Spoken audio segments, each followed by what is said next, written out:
Good morning, everyone. Happy Monday and welcome to the Rangers Review morning briefing. It is Monday, the 4th of March, and it brings me great pleasure to look back on a weekend where Rangers somehow extended their lead at the top of the Scottish Premiership. Stevie Clifford makes his long-awaited comeback. How's it going, Stevie?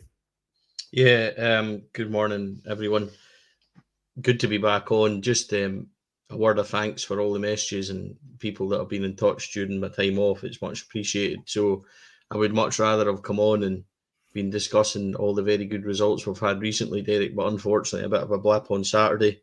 We've managed to play our get out of jail free card, I think, a wee bit. So looking forward to discussing everything Rangers this morning. Yeah, let's crack on. It is great to have you back on to talk all things Rangers, albeit it wasn't the best of days at Ibrox on Saturday. Brightened up yesterday with the events over in Edinburgh, right enough. Before we talk all things Rangers, just a quick word for our podcast sponsors, the MPH Group. If you're looking for some home improvements, you know the drill by now. Click on the links at the bottom of this video, folks. They are the best in the business, as the famous Frank McPartland used to say, or Mark Warburton used to say about the former Rangers director of football. But I digress. Let's move on to the here and now.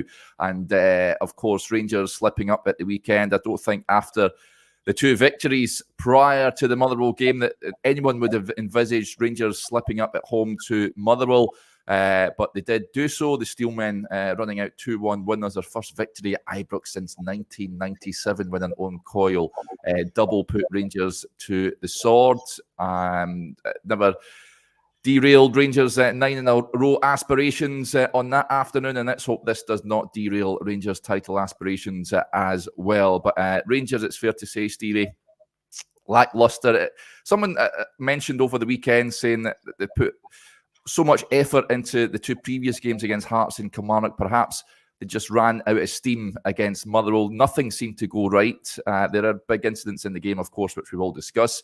But I don't think Rangers deserved much out of that game at the weekend. You were there. What was your overriding feeling? I thought that against Hearts and against Kilmarnock, even against Kilmarnock, I know that we conceded after 10 minutes, but we still started quite well. There was two early chances against Kilmarnock for Silva, and then Goldson's header, which I thought we started quite brightly. And then obviously against Hearts, started on fire. They were 1-0 up after a couple of minutes and things like that. But on Saturday, there wasn't anything like that at all. I thought we were very flat. I thought from the off, we looked quite leggy. And then obviously conceded a really poor opening goal. And I mean, a really poor goal defensively, positionally. There was a whole lot of mistakes there, which I'm sure we'll come to. Yeah. But then,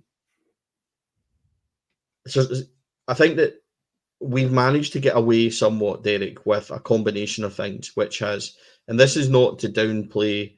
I think we've done brilliantly. I think the results have been great, and I think the performances have been good. But there's no denying in those performances we've missed a catalogue of chances. And what happened on Saturday was that finally bit us on the backside, and we couldn't recover from the chances missed.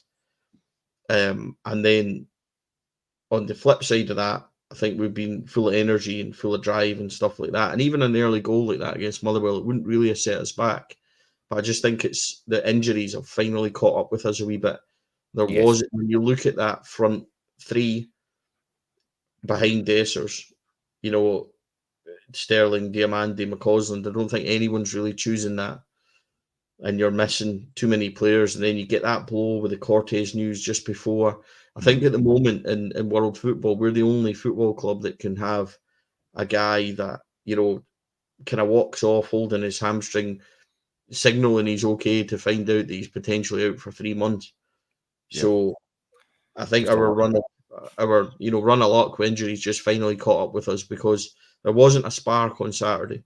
And even though they created a lot of chances, and I think we did, a lot of them didn't come until the last 10 minutes where it was kind of throwing caution to the wind and stuff. So I just think Saturday was maybe a step too far, and it's an excellent chance now for the squad to reset, which I think they need to do. there's been a lot of people questioning their bottle and their mentality and things like that over the weekend. I don't really think that's fair. I think that when you respond with 11 straight victories after a defeat at Parkhead, I think that speaks volumes for the bottle of the players. I think that unfortunately on Saturday they just didn't get that break.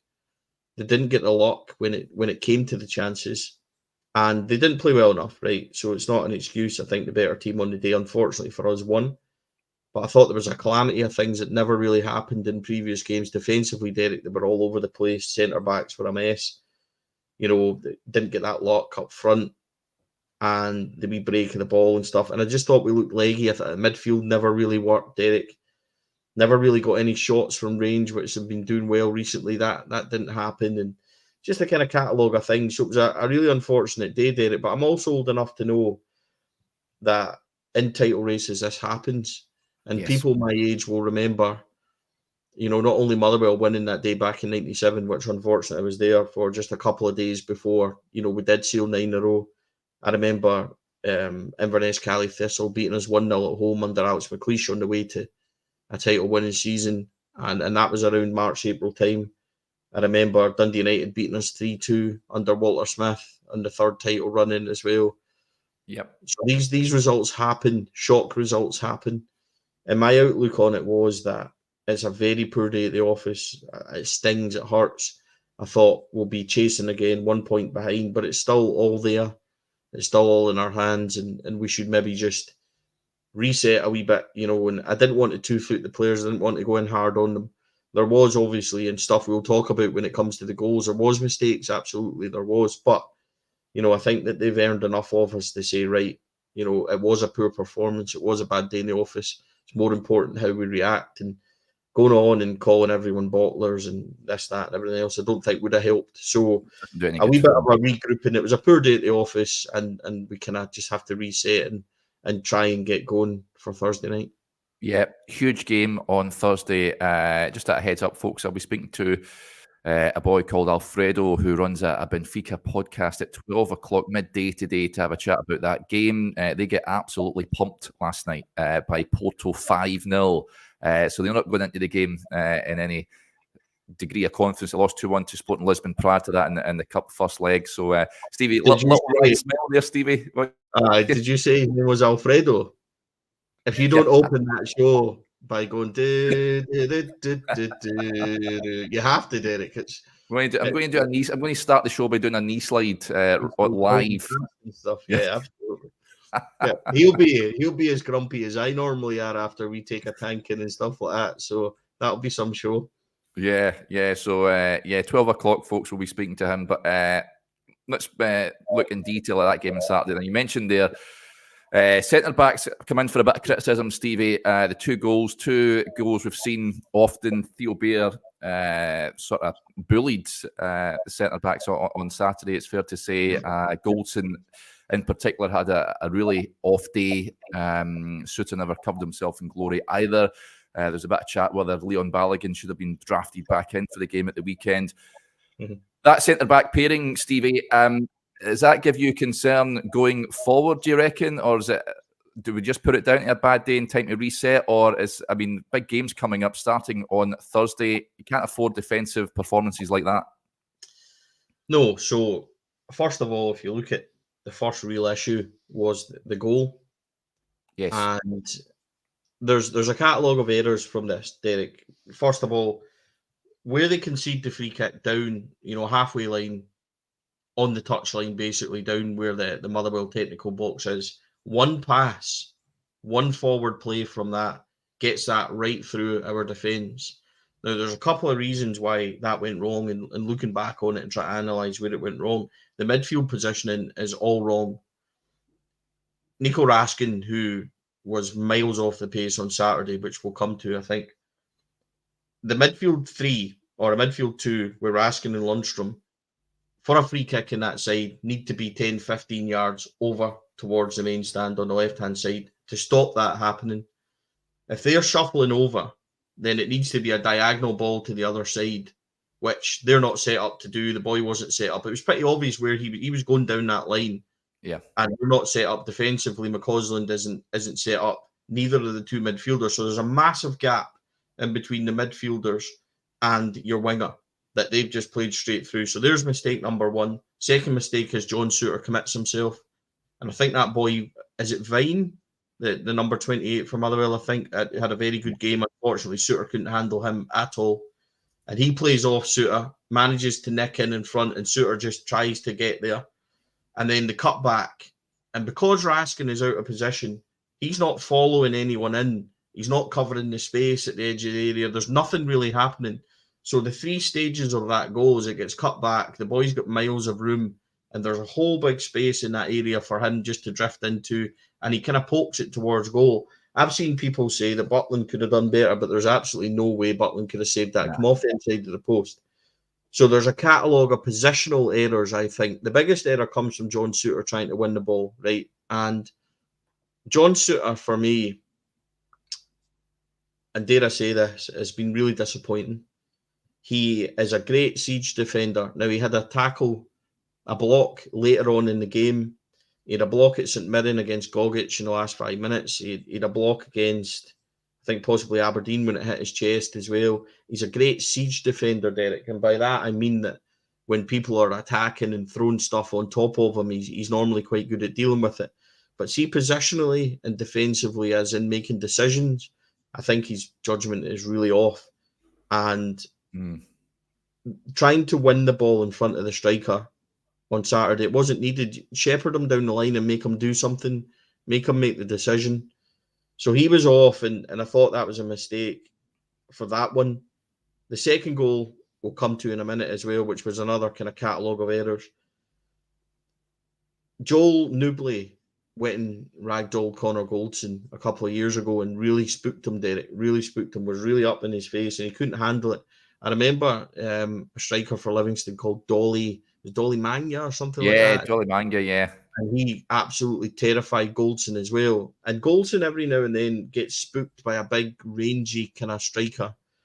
And he did not like the boy on Saturday Bear at all, who just played him. And every time that he got tight to him and tried to push him up the halfway line, he rolled him and stuff. And it just wasn't really working out.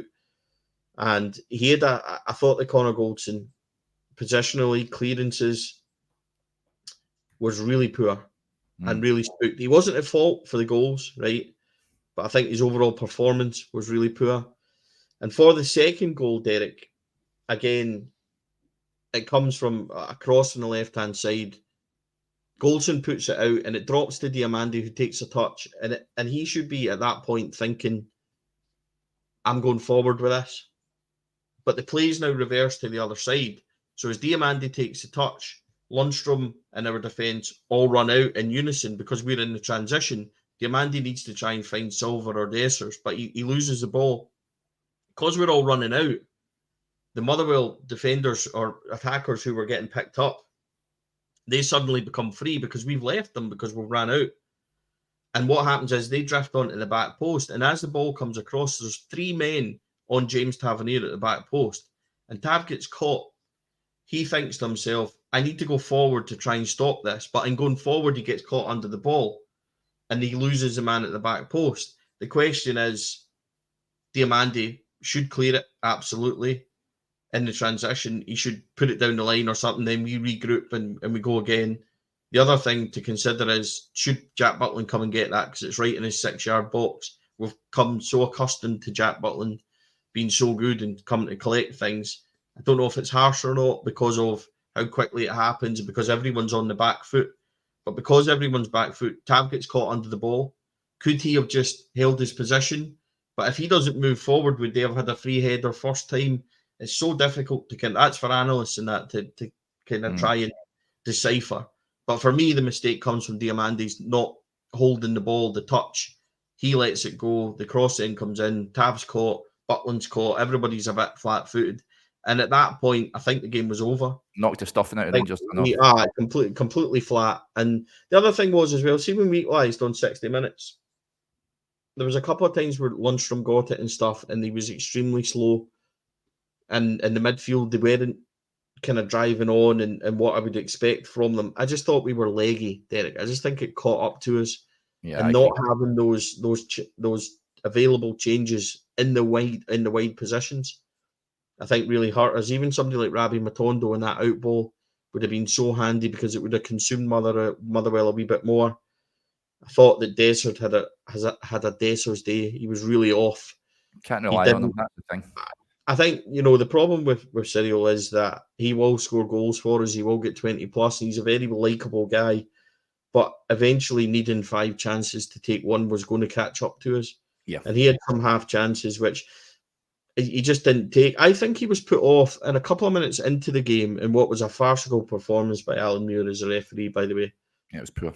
He got a knock, and the physios ended up getting waved on. He said, I don't need treatment. And he ended up he got put off the park when he hadn't even got treatment because he had waved the physios on. And I just think it put him off. Every time somebody went near him, he was down the ground. He was kind of complaining. And I just thought that he didn't look himself. He didn't seem to shake that. And I think that kind of, as a team, we never really got going. And it sounds weird because we had so many, I think, opportunities, half opportunities. But when you think about the one in the first half, Goldson plays a great ball over. Silva just goes on to it and basically taps it back to Liam Kelly. There was another one where the ball got chipped over and Diamandi does a really cute flick. And he catches it so well that it just goes straight into Liam Kelly's hands. And we've seen so many times that if that goes either side, it's probably a goal. And that's the kind of luck we didn't have on Saturday that we've maybe had at other points in the last 10, 11 games. So all in all, it was just a bad day's work, Derek. Midfield didn't really get there. Defensively, really spooked by the 2 up top. And forward line was lacking that spark. I think that, we've got to remember Sterling's a central midfielder, maybe even a right back, second choice. Asking him to play right forward is a different kind of game when you're asking him to create than it is when you're asking him to be a destroyer and break up the game and stuff. I would have had Sterling in next to Lundstrom instead of Raskin for his kind of energy. Nico Raskin, we need to have a conversation about, has been miles off it, Derek. Miles off it. No, I wanted to bring him up. Blue-eyed boy with a point here says, Raskin just lacking match fitness, looks miles off it. And Ross Nielsen with a point, he says, I'd happily offload Raskin in the summer. He's miles off it for me. Is it a case, because we touched on this, I think, when I was on with Josh at the tail end of last week about Raskin, because I had him in my starting 11, because I thought he did well when he came on in midweek, and he would get an opportunity alongside Lundstrom in midfield with the manager's comments on Tom Lawrence saying that he has to manage his minutes. So I thought it'd be an ideal opportunity for him. He didn't take it though, Stevie, and he's fighting now for his Rangers' future, I think, because when he came last, obviously January 2023, he and Cantwell looked head and shoulders above in what was a poor Rangers side. Clement has improved pretty much every player in that squad at this moment in time, and Raskin is one that's sort of left behind a little bit, is playing catch up, and he has to start improving, or else he might be facing a departure in the summer. Do you reckon? A little bit of context to it being that he has had a bad injury, which he's never really had a run in the team from. He clearly looked rusty. I thought he looked leggy. I wouldn't be writing him off just yet, but the problem for him is, when do you actually give him a run in the team? I don't think it can be anytime soon. He's well down in the pecking order. I think Lundstrom form recently, albeit he wasn't great on Saturday. I think that he was a wee bit leggy. Lundstrom needs players around him, and I don't think he had that on Saturday either. But he's miles behind Lundstrom. He's behind Tom Lawrence. He's behind Sterling. Yep. And he just looks a wee bit. He looks a wee bit like he's not got the kind of rangy drive to kind of close things down. I think that's a fair comment from Craig Andrews as well, that he needs a pre-season. As I said, he has had that difficult injury. It's a bit like Hadji when he came back, isn't it? I mean, it just looks rusty, Derek. I think that's the best way to describe it. But the problem for us is, when you pop him into a game like Saturday, we need him to be up to speed, and he's clearly not. Exactly. And Clement makes a good point that people need minutes, and that's why Barisic started at Kilmarnock and stuff like that. But the problem when you're starting these guys is, if they are rusty and if they're a wee bit off it, they look. I mean, Barisic looked, miles behind Ridvan Yilmaz in terms of what he's offering at the moment at left back at Kilmarnock. He had a bit of a nightmare, didn't he? It's a concern to me that we've had to make substitutions in the last couple of games at half time because players aren't playing well. And it was the same on Saturday. So I just think that, Philip Clement described it, I think, perfectly when he said that I'd expect us to hit the wall months before it actually did. I think we just hit a wall on Saturday, and we didn't get that break. You look at the last 10 minutes, I mean, Goldson and Suter missed glorious headed opportunities. And, set piece wise, we could have had 70 corners on Saturday and we would have done nothing. Well, Somebody said to me, there's a lot of comments about the corners coming in, Stevie. yeah, And it's fair because I've harped on this. So have you. They need to be better. They need to be better. They're not working on it. It doesn't look like they're working on them enough. And it's a big part of football. It can earn you a fair amount of points in a season. For me, there needs to be more variety, more variation in them. Well, somebody said a stat to me, one of the boys on Saturday. I would need to go and research this. Something maybe for Joshua, but somebody said to me we've had something like 350 corners this season overall, and we've scored 4 goals. And I thought about that. So 350 corners is a massive amount. I'm not sure that's correct. But if you think about it, we're sometimes getting 15, 20 corners a game. Yeah. So maybe, I'm not sure it's entirely correct. I think that's quite a high number, but I would need to go and look at it properly and on the conversion rates and stuff like that. I think the deliveries are poor. I don't like an outswinging corner because we went to in-swinging and I thought we looked all right. And then it just seems to me like there's something not quite right. I would love to find out properly how many numbers we've actually had and how many conversion rate, but we're not even a threat. No. And that's been the disappointing thing. But then when we are getting opportunities, which albeit aren't for corners, Goldson's got to score in the last couple of minutes. John Suter's got to score in the last couple of minutes as well. And it's just one of these ones. I think Kamar Roof has chances in the last minutes as well. And Silva has, everybody, it wasn't really, we lacked a conviction. And I think we lack a conviction from corners as well, Derek, when it comes to our set pieces. It's definitely something that I would like to see a variation on. And we would talk about fine margins. When you go away to Benfica on Thursday night, these are the kind of fine margins that we need to kind of maximise. You go Easter Road on Sunday where, Hibs have picked up again and they're starting to get players back, and that'll be a really difficult game.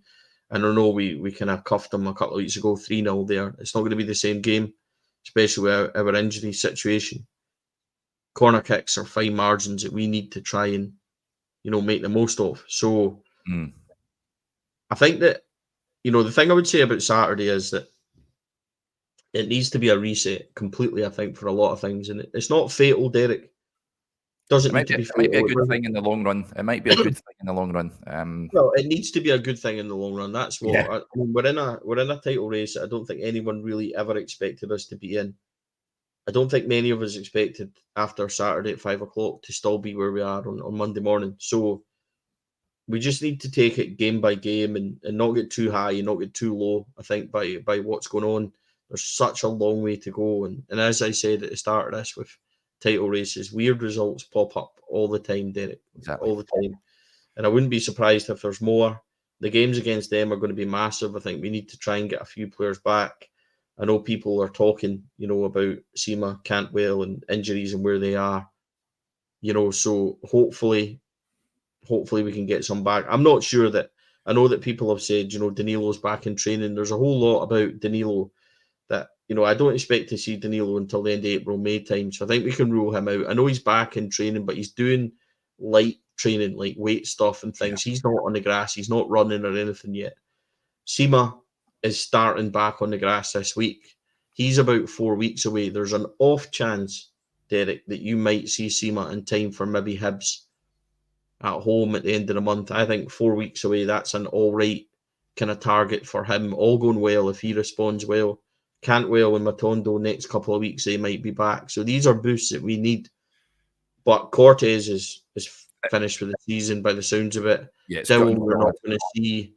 So, we need to, a couple of these guys, Cantwell and Matondo, in the short term, the next 2 or 3 weeks, get them back. Sima, more towards the end of the month. I think that they could be the boost that we need. But the problem is that until you've got that, you've got 2 massive games in Europe against a top quality opposition. You've got that cup game on Sunday, which is going to be, that'll be a hell of a difficult game, Derek. A really difficult game at Easter Road. and then you've got a couple of, you've got Dundee away, which is always tricky, and then you've got a couple of home games as well. So, listen, it's a big period for Rangers. We just need to, we just need to take it game by game, but we do need bodies back, and I think that, that's really, really difficult. And I think we've got a real selection issue going into Thursday night as well. So it's going to be difficult.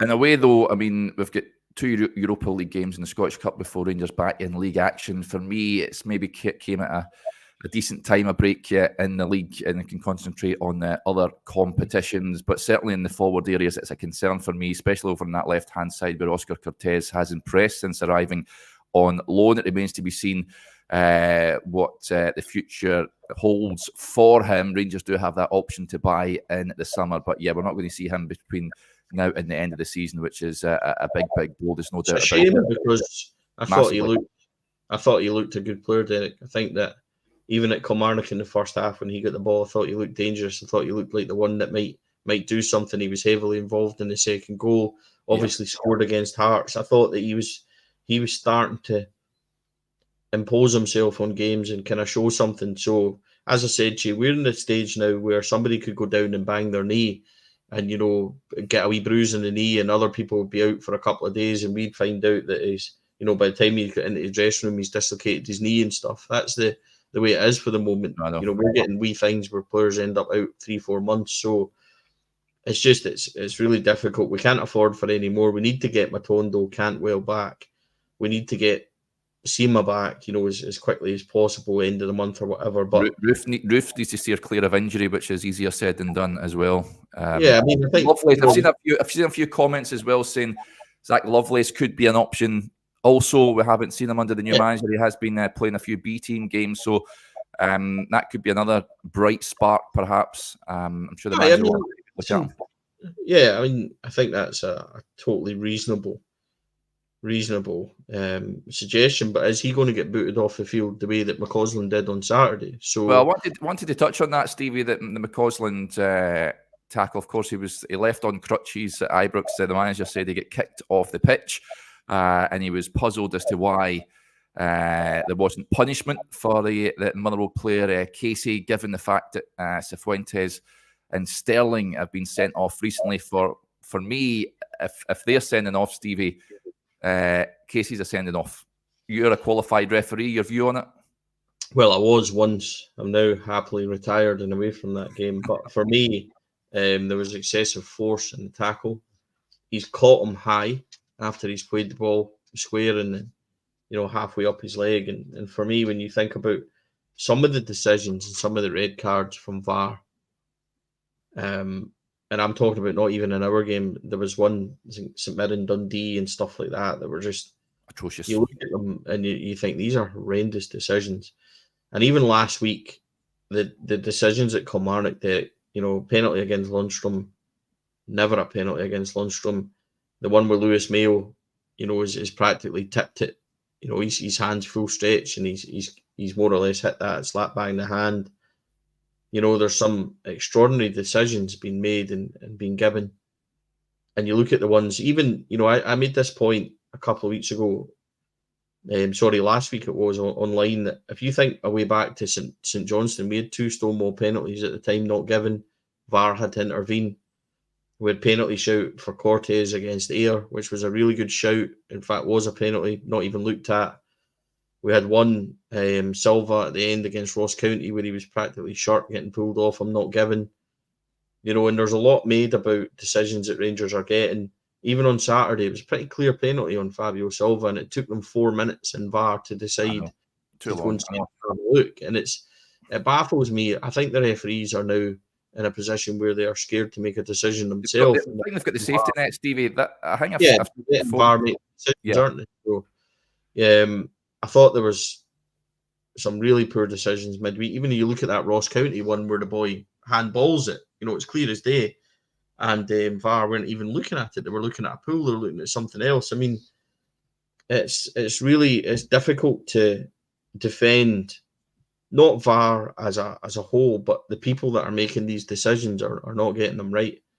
And I think that one on Saturday is excessive force. He's caught McCausland. And if you think about as Clement said, and as you said at the start of this, Sterling's red card was a total anomaly when it comes to that. And, Cifuentes won. That's not, so it's difficult. We just need to get on with it. It kind of rubs salt into the wounds that boy pops up and scores a winner. But it is what it is. I think that Alan Muir's overall performance on Saturday was horrendous.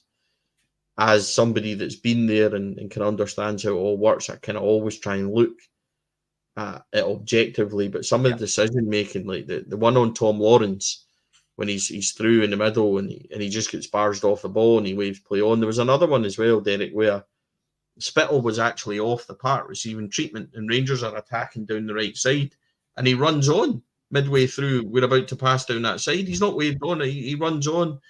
Theo Bea, after 4 or 5 minutes, catches the ball from a Rangers throw and throws it back out and gets a word in his ear. And it set the tone. And then the argument with the physio, when he waved the physios on, Dessers said, I don't want treatment. Then he makes Dessers go off. All those things. He never really had control of the game decision-wise. He gave some really soft fouls, and it was all just a bit of a mess. And the decision not to give the penalty when it was pretty clear as well is a difficult one. So I don't think the officials at this moment in time are doing themselves any real favours. I know that there's a big case being made from yesterday's officiating as well. And, there's been a lot said about VAR and stuff like that. And at the end of the day, when VAR can only do so much. But when people are making inconsistent decisions, I think that's when it's so frustrating. When you get a situation like McCausland on Saturday, but you get VAR intervening on Cifuentes, it becomes problematic for teams. And I only look at the Rangers side of it. I'm not really interested in, what they're saying about Tynecastle and stuff yesterday. But there is a big shout, I think, for penalties that are being given, penalties that are not being given, red cards that are given, red cards that are not. And there's no consistent decision-making anywhere. No. So I think we were unlucky on Saturday. Ross McCausland, again, there's another player. I mean, how long's he going to be out? Exactly. Are we going to lose him for the next 3-4 weeks because he's got a bad kick to his leg? So, and I heard it, Derek. We were in the gantry and we heard the contact. So, and we're like 60 yards up the other side. So if we can hear it and everybody could hear it and say that's a bad challenge. So it's a really difficult one, a really disappointing one. For me, the referee, he's given a yellow card there minimum, and then VAR's looking at it. And I think VAR would be saying, you go and have another wee look at this one. So it's just a frustrating situation. I'm a huge fan of VAR. I really think proactively, I think that VAR, when you get it right, is the way to go. But I think that too many referees up in Scotland are not using it properly. And when it comes to actual decision making, and I'm not talking just about Rangers. When you look at the inconsistency and things that they're missing, that Hearts Hibs penalty decision last week, Clancy gets told to go and look at VAR because you've obviously made a mistake, and then he gives it anyway.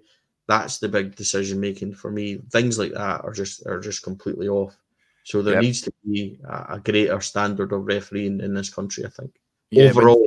And I'm not talking about them being negatively Rangers, and I'm talking about an overall kind of performance level. There needs to be more transparency why decisions are reached. Like what Sky do with the ref watch with Dermot Gallagher. I'd like to see Crawford Allen out after each round of games, at least someone from the refereeing fraternity just explaining why certain decisions are given. But yeah, I don't hold out much hope that would be that would materialise at any point. But some questionable decision making at Ibrox on Saturday. But listen, Rangers didn't deserve to win that game. No complaints about Motherwell winning the game. No complaints at all. It's not a cheated thing. It's not anything like that. And as I said, I think overall the refereeing in this country in the last couple of weeks alone for a number of things, a number of decisions isn't good enough. But I agree with you, Derek. No complaints. I think we just hit a wall. It's one of those ones you need to just accept it as much as it stings. And it absolutely does sting. And they've been in such a great run. I don't think we need to pile in on them. It's just a case of, right, roll up your sleeves and see how you react. A great chance to respond on Thursday in a massive game against a really difficult side. So let's just see how we got on. It's going to be, as I said, it'll be interesting to see what 11 they do put out on Thursday night, because I think that's going to be the trickiest part straight away. So, I mean, who do you play? So it's going to be interesting. But what I would say overall, Derek, is if you had asked me away back in December after they had beat us, to say that start of March with 9 games left, you'd be 2 points clear, still in the Scottish, That's remarkable. It's still in the Europa and stuff like that, then we all would have taken it. So I think the best thing we can do is just get behind them, put Saturday out of our minds, help them reset, because there's not going to do any good if we're not behind the team. Then just try and take game by game and enjoy it. It's going to be difficult. There's big games, but the job that Clement and the team have done shouldn't be negated by one bad result. Yeah, we'll wrap up with this. William, with a point towards your good self, Stevie says, it's great having you back, Stevie. What do you think about the women's game yesterday? Seen you on TV. Were you on TV yesterday? Yeah, Derek, my big head made it onto TV just after Rio scored our second goal. So, listen, everybody knows that I'm a big fan of the women's side. I'm very good friends with like a number of the players and kind of best friends with Kath. I thought we were great yesterday. I thought that having had a sticky couple of games, 2 draws obviously with Thistle at home and then Celtic at Ibrox, Thistle away and then Celtic Ibrox, gap gets cut from 8 and 6 back to 4. It's quite, sometimes you can get derailed, but I thought they looked back to their best yesterday. Hibs is a tricky place to go. So I think there's been a number of things. Obviously spoke to Jo yesterday after the game and she spoke really well, as she always does. And I was saying to Jo that I just don't think that we've clicked right up front.